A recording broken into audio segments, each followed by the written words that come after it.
Okay, guys, I'm here to give my review of Injustice 2, which I believe is my first video game review since Kingdom Hearts 1.5 for the PS3, which I think was like one of my first videos on this site. Yeah. For those of now, I guess to talk about Injustice 2, I need to talk about the first Injustice game since I didn't review that. But, you know, I think that the first Injustice game is actually good, but I think this one's actually better, and I'm actually going to get into that. I know I'm almost a month late on this, but, well, I just prefer that. Plus, I'm going to do it now because, well, Red Hood's about to be released for DLC. If you are like me and have the Ultimate Edition or Fighter Pack 1 or the Deluxe Edition, I don't know how the season pass works, mind you, but I know for those three things, it's that. And if you don't have any of that stuff, then it's June 20th. So I get him a week early because of that, because of the $40 extra I spent for Injustice 2. Uh, Now I will review video games. I just haven't got around to reviewing a lot of them.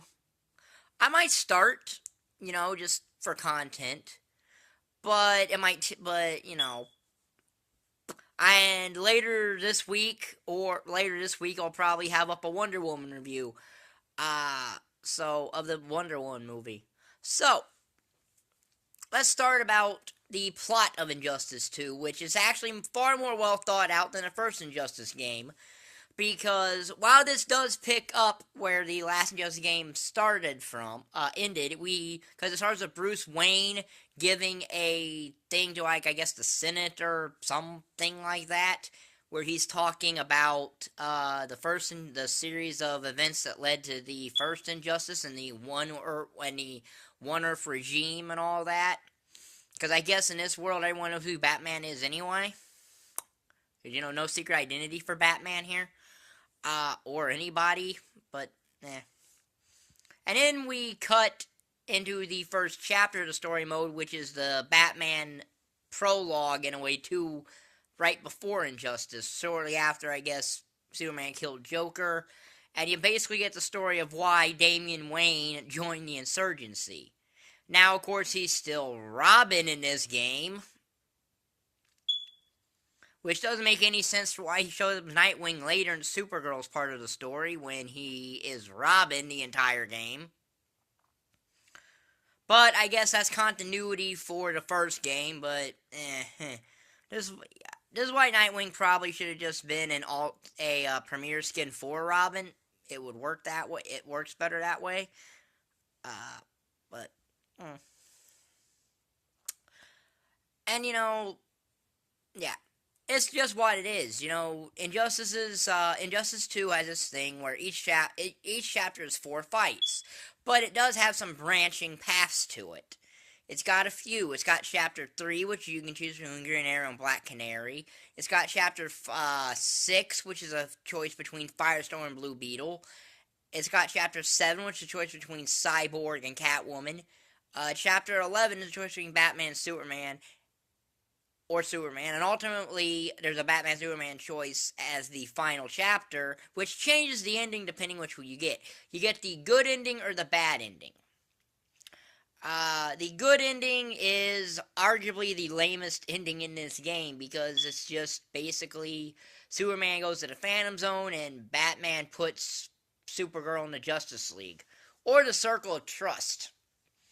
Well, but I personally like the evil ending better because I think it's a very good cliffhanger for a potential Injustice 3, which is Superman fuses the Brainiac ship, brainwashes Batman, throws Supergirl in the Red Sun prison.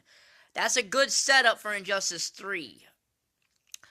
But I have a feeling that they'll use the ending, that's the Batman ending, to actually build on that, since,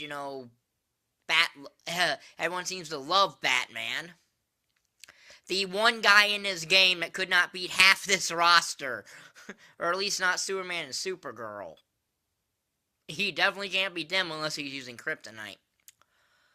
So, yeah, The story is really solid, really paces itself really good, and they mixed in new characters with returning characters for the story. So you didn't play as anyone you played as in the first Injustice game, which is really nice because, they could have had it be where you played as every single person you played as in the first Injustice game and didn't give you any new variety. But, they focused on some of the newer characters in the story, and that was nice.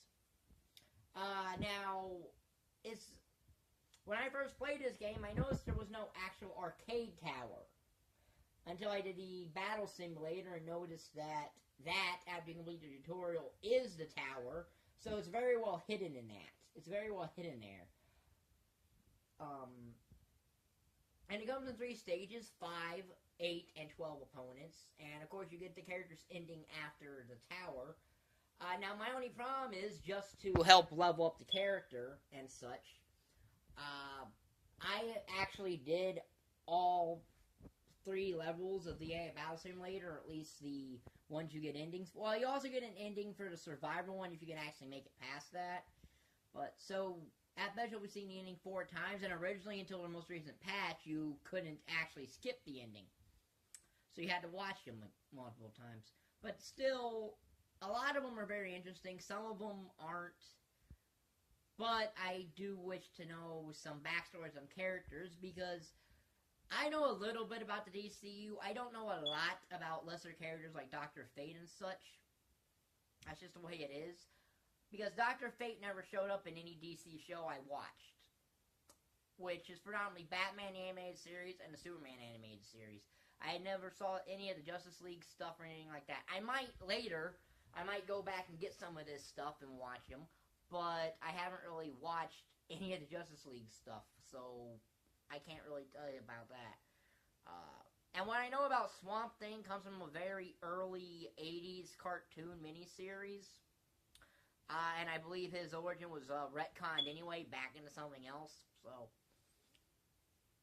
So yeah, I want to learn more about some of these characters. But other than that, I think the battle mechanics here are really solid. I think that the gear system is the best new mechanic in this game, because unlike a lot of things, they don't make you have to buy gear. You will always get gear. Well, you won't always get gear dropped, but you sometimes will, and you'll always find it in other boxes. But you never have to buy any you never have to use real money to buy any gear. It's all credits that are in-game credits. And there are source crystals, which, yeah, okay, that's the only real microtransaction you have to do.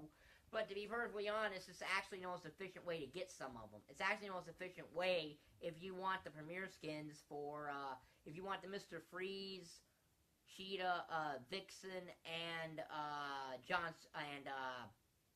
Jay Garritt premier skins. That's the best way to do it, is to actually buy at least 12,000, or at least 18,000 source crystals, because of how much they'll each cost. I'm actually getting everybody to level 20 legitimately here, and I've already gotten 7 characters, and I'm close to getting Wonder Woman to level 20. What I do like about this game is, if you're not the greatest at fighting games, which I'm not, because I play fighting games more casually and I'm not competitive with them, is that you can actually have the AI fight for you if you think you can't get through a certain difficult thing. You have the AI fight for you. It's not, now that doesn't mean the AI will always win, but you can at least have the AI fight for you and possibly get some high level gear that way.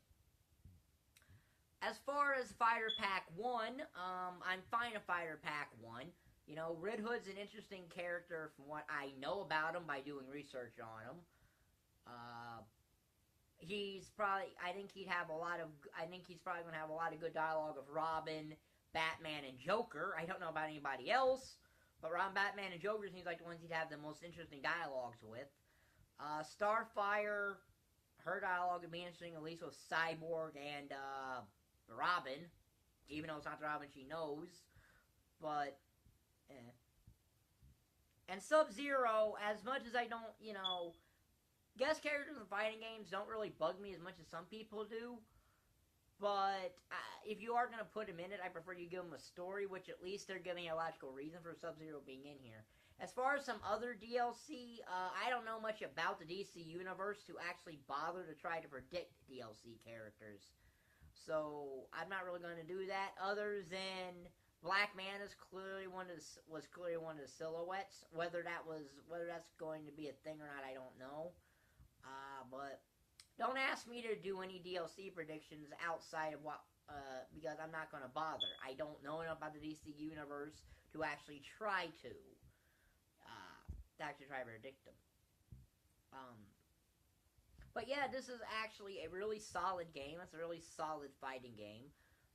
It's probably the best fighting game I've played in a while. I didn't play Street Fighter V. I haven't played Tekken 7. So really, the only other fighting game big that's coming out that I'm gonna have to compare it to is Marvel vs. Capcom Infinite, which I'm also a fan of that series too. So, well, and it's also the same. It's kind of the same as Mortal Kombat X, but it's still a little bit better than Mortal Kombat X. But in terms of is it better than the first Injustice game? Yes, it is better than Injustice Gods Among Us. Which isn't a bad game at all, but this game took Injustice and made it better. Because of the whole, all the DCU in this game have to come together to fight a common enemy. Well, not all the DCU, but most of the Justice League. And Black Adam for some reason. And Catwoman, who technically isn't a member of the Justice League, but then again, her relationship with Batman's complicated. So, yeah. Really solid game. If I were to give it a score, I'd give it probably a 9 out of 10 because I do have one major flaw in it. And it's really the good ending is a flaw to me because there's a lot more you could have done with that good ending. You could have made the good ending even have a cliffhanger for Injustice 3.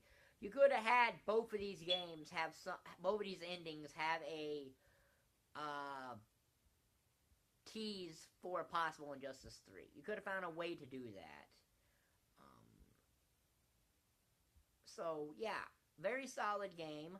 I am enjoying it. I haven't stopped playing it yet. There are a couple days... I sometimes take a break from gaming, but when I do, I've been playing Injustice 2. Probably will be playing it at least till the end of the month when the Crash Bandicoot Insane Trilogy comes out. So, yeah. Like I said, my Wonder Woman review will be up probably sometime either tomorrow or Sunday. Now, I will go into spoilers on that, so if you haven't seen it, I'll try to stay as spoiler-free as possible, but there might be some things I have to spoil, because otherwise But, if you like this video, like button is down there, subscribe button is down there, and thank you for watching. Bye.